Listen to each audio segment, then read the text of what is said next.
wired to go negative. And at Yep. first I thought, oh, it's original sin. There it is. There it is right there that shows that original sin. How do we help fight that and Yeah. check those Yeah. negative thoughts that Yeah. seem to be there all the time?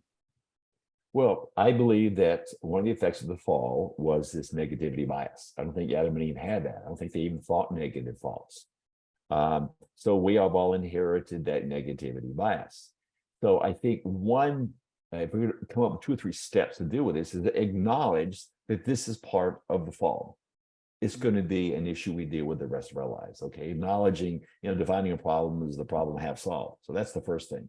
Secondly, I'm going to go back to that phrase, metacognition. Learn to catch yourself. Now, there may be ways you can remind yourself, like if you on your phone, you can, like, every 3 hours, it will ping you, like you can put a reminder like, oh, okay, what are my thoughts right now? That's one way to do it. Also, journaling. Journaling is a very powerful way to put your thoughts on paper, whether it's using regular paper, or there are all kinds of electronic journals, your iPad, some other kinds of tools you can get. That's another way to actually get those thoughts out and put them on paper. So recognizing this is a problem we all face, develop that metacognition, and then remind yourself to metacognitively to think about what you are thinking about. Those are just some simple ways that anybody can do to kind of catch this negative thinking, and then realize that when you catch your negative thinking, you got to change channels. You got to put the right stuff in there, which is God's word, truth. And sometimes we need somebody else to help us see truth.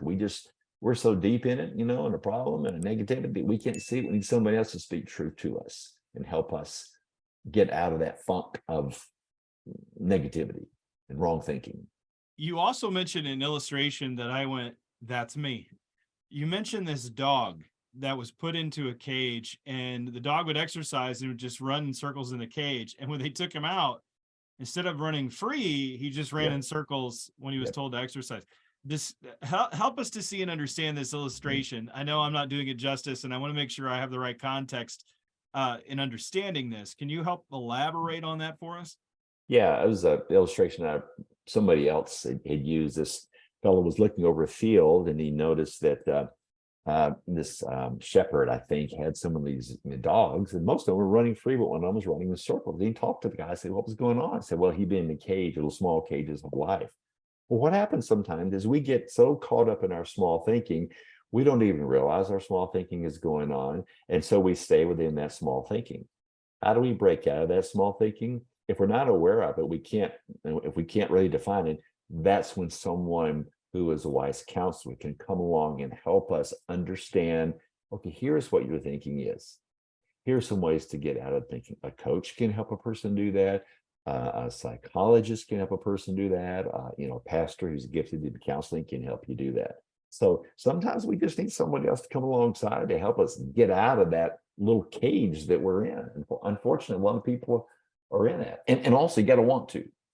You got to want to get out. Some people are like, oh, this is familiar, so I'm just going to stay there. So it's a lot of want to involved in that too.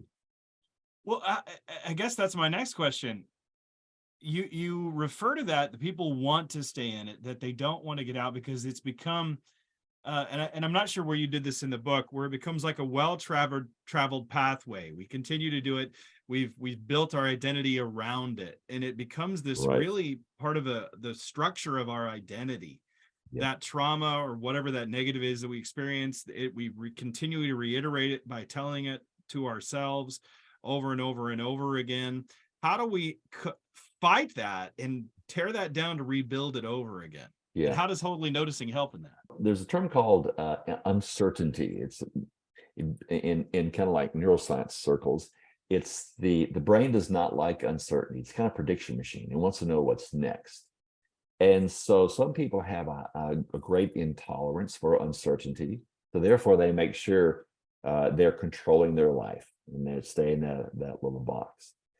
And if they really want to live a full life, they've got to recognize, okay, if I'm going to start stepping outside of that box, it's going to feel uncomfortable because the brain does not like uncertainty. And therefore, the brain, when it senses uncertainty, it senses danger, it kicks in the flight system. So it's very normal to feel some of these anxious, fearful feelings as you're getting out of your comfort zone. But the reality is, once you get out of that comfort zone, you realize what's out there, different thinking, different relationships, different opportunities. You find, oh my, this is what I've been missing. But initially breaking out, great uncertainty. The brain does not like uncertainty, and it will kick in those fight flight systems because it thinks it's in danger. So just recognizing this is part of the process of growing, facing those fears, those anxieties.